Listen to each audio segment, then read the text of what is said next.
انا جهه من وايه حكايه النهارده كل ما اسال حد يقول لي مش بتاعي؟ ما انا هقول لك بقى، انا مش انت قلت احنا في مركب واحده؟ ايوه بقول لك انا معاك في المركب ما تقلقش. يعني التكييف شغال، المروحه كمان شغال، وكل حاجه. انا عندي مصيبه، انا بحب والجو برضه حر، وبخاف عليها جدا وبخاف على ناسها جدا يعني مش فاهم نعمل ايه. جدا وعلى سمعتها جدا. نروح نقعد في التلاجة انا ولا نقعد جنب التلاجة؟ انت بتقول للناس انا مش هشيل المسؤوليه لوحدي. حتى لو احنا قعدنا جنب التلاجة اخويا وصديقي يعني انا بقولها لك هتطلع حر بسبب السخونية اللي بتطلعها من جنبها دي.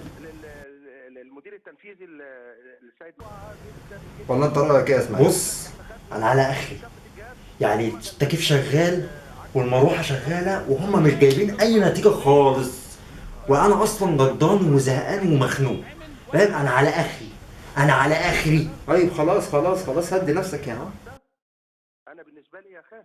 هو الواد اللي عم يتاخر كده ليه؟ ما اعرفش اتزفت راح فين، لما يجي بيسالني. الى حين موافقه الجهات الامنيه او تنيل جه.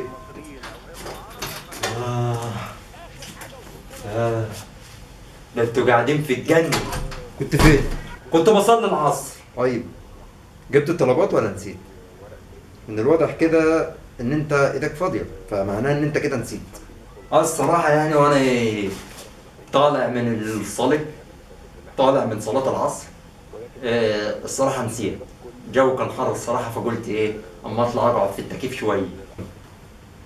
ومناسبة ان حضرتك نسيت، فانت هتضطر انك تنزل تاني تجيب الطلبات. مين ده؟ عليه نعمة ما انا نازل تاني.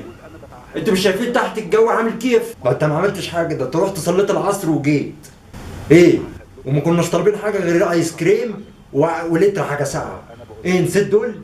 يعني طب انت ما افتكرتش يعني وانت طالع من الجامع وان الجو حر وان الدنيا عتمة وزفت على دماغك؟ خلاص خلاص يا عم، هدي نفسك. شفت؟ عصبت.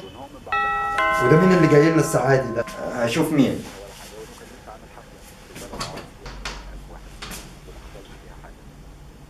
ده نهار اسود. طيب يا جماعة، من الآخر كده أنا جمعتكم النهاردة عشان أقول لكم إن قناة الكلام على إيه ابتدت الفترة دي تزيد، وابتدت الناس تشوفها. وعشان الناس ما تزهقش لازم نتعاون إحنا الأربعة مع بعضينا كده إن إحنا نعمل فيديوهات.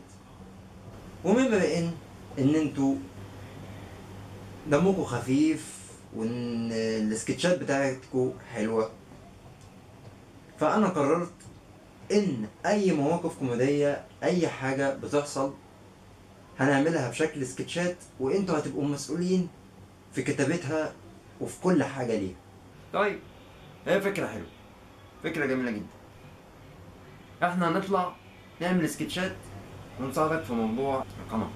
يعني أنا كسمسم هطلع نعمل سكتشات، دي فكرة حلوة جدا وأنا متفق معاك. خلصان. احنا التلاتة كده هنبقى متخصصين في السكتشات والمواقف المضحكة. بسم الله ما شاء الله، احنا التلاتة كده نسد في أي حاجة ونضحك أي حد، وبعون الله الناس كلها تحبنا. انت عايزني إن احنا نطلع معاك في الفيديوهات نعمل سكتشات، كل واحد فينا يطلع بشخصيته قدام الناس ويعمل فيها المواقف الكوميدية اللي تخصه. مش جديد، احنا هيبقى لنا فقرة وانت هتبقى لك فقرتك، وفيديو جراب بقى بتاعك وكل حاجة بقى تخصك، واحنا تخصص السكتشات والحاجات الكوميدية. سيب لنا بقى الموضوع ده. اهم حاجة ان الناس تعرف ان في بقى على القناة الكلام على الاخوة تلاتة، وان شاء الله هنخلي قناة الكلام على دي احسن قناة في الدنيا كلها، وهتلف العالم كله.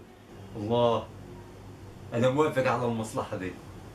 هو ما انا مستغرب مني قوي ليه كده وباصص لي؟ لا لا لا لا لا، سيبك منه سيبك منه، هو دايما كده على طول بيقول اي كلام في اي حاجه. ده عادي يعني. احنا معاك، توكلنا على الله يا رجاله. طيب حلو قوي، طالما احنا خلاص هنتوكل على الله يبقى نبتدي بقى ننزل بالانترو الجديد وكمان بأفكار جديدة ملهاش نهاية. انتظرونا.